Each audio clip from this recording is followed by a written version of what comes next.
നമ്മുടെ വീഡിയോയിൽ എപ്പോഴും ഹാപ്പി ആയിട്ട് ചിരിച്ച മുഖത്തോടെ ഇരിക്കുന്നതാണ് കേട്ടോ എനിക്ക് ഏറ്റവും ഇഷ്ടം. പിന്നെ ഇന്ന് എന്താണെന്ന് അറിയില്ല, ഒരു ഉഷാറില്ലാത്ത ദിവസമാണ്. ഞാൻ പറഞ്ഞിട്ടുണ്ട് ചില ദിവസം അങ്ങനെയാണ്. എന്താണ് കാരണം ചോദിച്ചാൽ ഒന്നും ഉണ്ടാവില്ല, പക്ഷെ മനസ്സിനൊരു സുഖം ഉണ്ടാവില്ല കേട്ടോ. വീഡിയോയിൽ പരമാവധി അത് കാണിക്കാതെ ചിരിച്ച് ഞാൻ നിൽക്കുന്നുണ്ട്, എങ്കിലും ഇടയ്ക്ക് എൻ്റെ ശോകമുഖമൊക്കെ വരുന്നുണ്ട്. അപ്പോൾ രാവിലെ എഴുന്നേറ്റിട്ട് ആദ്യത്തെ പണി ഇന്നലെ രാത്രിയിൽ കഴുകി വെച്ച പാത്രങ്ങളൊക്കെ എടുത്തു വെക്കുക എന്നുള്ളതാണ്. പിന്നെ ഇന്ന് രാവിലത്തേക്ക് നമുക്ക് ഗോതമ്പ് ദോശയാണ്. ഇന്നലെ രാവിലത്തേക്ക് ചപ്പാത്തി ഉരുളക്കിഴങ്ങ് കറിയൊക്കെ വേണമെന്ന് എൻ്റെ കുഞ്ഞൂസ് പറഞ്ഞിട്ടുണ്ടായിരുന്നു. പിന്നെ ഞാൻ പറഞ്ഞില്ല, എൻ്റെ കൈ ചെറുതായിട്ടൊന്ന് മുറിഞ്ഞിട്ടുണ്ട്. അപ്പോൾ എനിക്ക് തിളച്ച വെള്ളത്തിൽ കുഴച്ചെടുക്കാൻ നല്ല ബുദ്ധിമുട്ടുണ്ട്. അപ്പോൾ കുറച്ച് ദിവസമായി ഞങ്ങൾ ചപ്പാത്തിയൊക്കെ ഉണ്ടാക്കിയിട്ട്.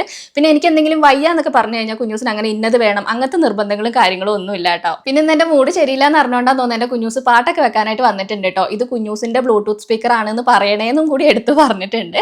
പിന്നെ പാട്ട് വെക്കുമ്പോൾ ഒരു പ്രത്യേക സുഖമാണ് കേട്ടോ. ഞാൻ അല്ലാത്ത സമയം ഇങ്ങനെ എന്താ പറയുക, ടെൻഷൻ ഇല്ലാത്ത സമയമാണെങ്കിൽ ഞാൻ പാട്ട് വെക്കും. അടുക്കളയിൽ എന്തെങ്കിലും ചെയ്യുന്ന സമയത്ത് പണി ചെയ്യുന്ന അറിയില്ല കേട്ടോ. നമുക്ക് എന്തെങ്കിലും ടെൻഷൻ ഉണ്ടെങ്കിൽ തന്നെ അതങ്ങ് മറന്നു പോകട്ടോ. ഒരു രസമാണ് പാട്ടൊക്കെ വെച്ചിട്ട് ഇങ്ങനെ അടുക്കളയിൽ പണിയൊക്കെ ചെയ്യാനായിട്ട്. പിന്നെ ഗോതമ്പ് ദോശ ഞാൻ അത്യാവശ്യം നല്ല മുരിച്ചെടുക്കും കേട്ടോ. ചപ്പാത്തിയുടെ ഒരു പരുവത്തിലെടുക്കും. പിന്നെ ഗോതമ്പ് ദോശ എത്ര മുരിച്ചെടുത്തിട്ടും കാര്യമില്ല, തണുത്ത് കഴിയുമ്പോൾ ആടി കുഴഞ്ഞ പോലെ ഒരു പരുവത്തിലാവും. പിന്നെ ചായ വെച്ചിട്ട് ഞങ്ങൾ വേഗം ഫുഡ് കഴിക്കുകയാണ് കേട്ടോ. കുഞ്ഞൂസിന് പിന്നെ ഇന്നലത്തെ കുറച്ച് ചിക്കൻ കറി ഉണ്ടായിരുന്നു. എനിക്ക് രാവിലെ ചിക്കൻ കഴിക്കാൻ തോന്നാത്തതുകൊണ്ട് ഞാൻ പഞ്ചസാര കൂട്ടിയിട്ടാണ് കേട്ടോ കഴിക്കുന്നത്. എനിക്ക് അല്ലെങ്കിലും ഗോതമ്പ് ദോശയോട് വലിയ താല്പര്യമൊന്നും ഇല്ല.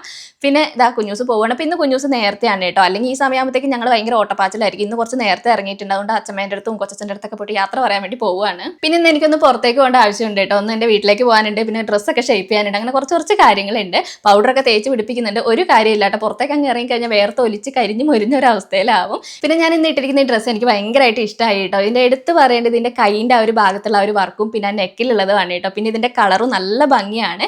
വീഡിയോയിൽ കാണിക്കുന്ന ബ്രൈറ്റ്നസ് ഉണ്ടോ അജി എന്നൊക്കെ ചിലർ ചോദിക്കലുണ്ട്. അതേ ബ്രൈറ്റ്നസ് ഉണ്ട് കേട്ടോ. നല്ല കളറാണ്, പ്യുവർ കോട്ടൺ ഡ്രസ്സാണ്, നല്ല ക്വാളിറ്റി ഉണ്ട് കേട്ടോ. 470 രൂപ ഈ കുർത്ത സെറ്റിന് വരുന്നുള്ളൂ. ഞാനിത് ഷേപ്പ് ചെയ്യാതെയാണ് കേട്ടോ ഇട്ട് കാണിക്കുന്നത്. ഒന്ന് ഷേപ്പ് ചെയ്യണം, പാൻറ് ഒന്ന് വെട്ടി ഒരു ആംഗിൾ ലെങ്ത് ആക്കണം, എന്നാൽ ഇതൊന്നും കൂടി ഭംഗിയാവും കേട്ടോ. അപ്പോൾ ഞാനിത് ഷേപ്പ് ചെയ്യുന്നതിന് മുന്നേ എനിക്കിതൊന്ന് ഇട്ടിട്ട് പോകണം എന്നൊരു ആഗ്രഹം കൊണ്ട് ഇട്ടതാണ്. അപ്പോൾ പാൻറ്റിന് ലെങ്ത് കൂടുതലായതുകൊണ്ട് ഞാനിത് ഒരു വെള്ള ലെഗിൻസ് ഇട്ടിട്ടുണ്ട്. എനിക്കൊന്ന് ലെഗിൻസ് ഇടുന്നതിനേക്കാൾ ഇതിൻ്റെ പാൻറ്റാണ് ഇട്ട് ഇതിന് കുറച്ചും കൂടി മാച്ച് ആവുന്നത്. അപ്പോൾ ഡ്രസ്സിൻ്റെ ലിങ്ക് ഞാൻ ടാഗ് ചെയ്ത് കൊടുത്തേക്കാം. പിന്നെ നേരെ ആദ്യം എൻ്റെ വീട്ടിലേക്കാണ് കേട്ടോ പോകുന്നത്. അപ്പോൾ വീട്ടിലേക്ക് പോകുന്നതിന് മുമ്പ് കുട്ടികൾക്ക് കുറച്ച് മിഠായി കാര്യങ്ങളൊക്കെ മേടിക്കണം. കുട്ടികൾക്ക് എക്സാം തുടങ്ങിയിട്ടില്ല കേട്ടോ, അതുകൊണ്ട് അവർക്ക് ലീവാണ്. അപ്പോൾ ഞാൻ വീട്ടിലെത്തിയ പാടുക എൻ്റെ കുഞ്ഞിപ്പെണ്ണാണ് കേട്ടോ ഇന്ന് മിഠായിയൊക്കെ മേടിക്കാൻ വേണ്ടി വരുന്നത്. ആദ്യം എൻ്റെ ലച്ചു നന്ദുവാണ് ഓടി വരും. ഇപ്പോൾ പെട്ടെന്ന് ഓടി വരുന്നത് കുഞ്ഞിപ്പെണ്ണാണ്. പിന്നെ അധികം നേരം ഒന്നും നിന്നില്ല കേട്ടോ. എൻ്റെ ഒരു ഡ്രസ്സ് അവിടെ ഉണ്ട്, അത് എടുക്കാൻ വേണ്ടിയിട്ടാണ് ഞാൻ വന്നത്. പിന്നെ അമ്മ പണിക്ക് പോയിട്ടുണ്ടായിരുന്നു. പിന്നെ ഒരു ചായയും കുടിച്ചിട്ട് അവിടെ നിന്ന് ഇറങ്ങി. അവിടുന്ന് നേരെ നമ്മുടെ മായേച്ചിൻ്റെ അടുത്തേക്കാണ് കേട്ടോ വന്നിട്ടുള്ളത്. നമ്മുടെ വീഡിയോ കാണുന്നവർക്കും മായാസ് ബോട്ടിക്കും മായേച്ചിനെയൊക്കെ നല്ല പരിചയം ഉണ്ടാവും. ഞാൻ ഇടയ്ക്കിടയ്ക്ക് വീഡിയോയിൽ കാണിക്കുന്നതാണ്. അങ്ങനെ മായേച്ചിൻ്റെ അടുത്ത് ഡ്രസ്സൊക്കെ കൊടുത്ത് കുറച്ച് നേരം വർത്താനൊക്കെ പറഞ്ഞിട്ട് അവിടുന്ന് ഇറങ്ങി കേട്ടോ. അവിടുന്ന് നേരെ ഞങ്ങൾ പോയത് ഇമേജിലേക്കാണ്. പിന്നെ ഇവിടെ എനിക്ക് പ്രത്യേകിച്ച് റോളൊന്നും ഇല്ല കേട്ടോ. ഏട്ടൻ എന്തൊക്കെയോ സാധനങ്ങളൊക്കെ മേടിക്കാനുണ്ട്. പിന്നെ ആ നട്ടപ്ര വെയിലത്ത് ഇങ്ങോട്ട് AC യിലേക്ക് കയറിയപ്പോൾ ഒരു സുഖം ഉണ്ട് കേട്ടോ. അപ്പോൾ കുറച്ച് നേരം അങ്ങനെ ഇരുന്നു. തിരിച്ചെത്തുമ്പോഴത്തേക്കും മടുത്തിട്ടുണ്ടായിരുന്നു കേട്ടോ. പോകുമ്പോൾ ഞാൻ കറിയൊന്നും വെക്കാതെയാണ് പോയത്. അപ്പോൾ അമ്മ സാമ്പാർ വെച്ചിട്ടുണ്ടായിരുന്നു. പിന്നെ അമ്മയുടെ കയ്യിൽ നിന്ന് കുറച്ച് സാമ്പാറൊക്കെ മേടിച്ചു. ഇനി പോയി ഫുഡ് കഴിക്കണം. അപ്പോൾ ഇന്നത്തെ വീഡിയോ ഇത്രയേ ഉള്ളൂ. അടുത്ത വീഡിയോയിൽ കാണാം കേട്ടോ.